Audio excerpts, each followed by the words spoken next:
মা, আমি আপেল খাবো, একদম লাল টক মিষ্টি আপেল।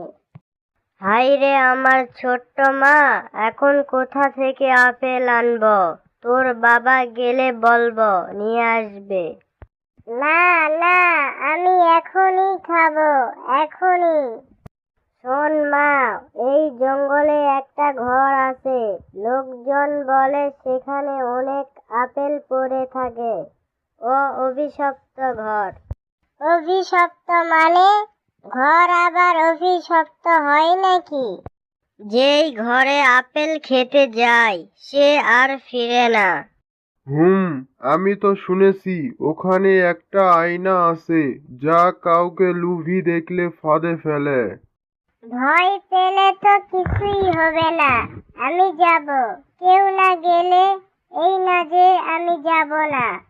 না টনি, একা যাবি না, ওটা শুধু অভিশপ্ত না, সেটা পরীক্ষা নেওয়ার ঘর।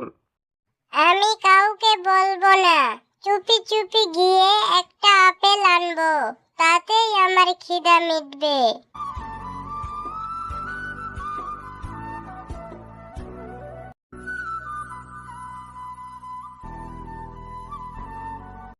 যা খাবে একা, হারাবে সব মেলা।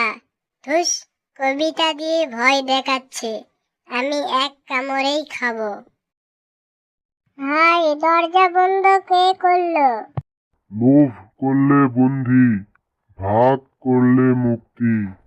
কে কথা বললো? যাই হোক, একটা আপেল খাই। তো বন্ধুরা, এই ভিডিওর দ্বিতীয় পার্ট লাগলে কমেন্টে বলো। Bye bye.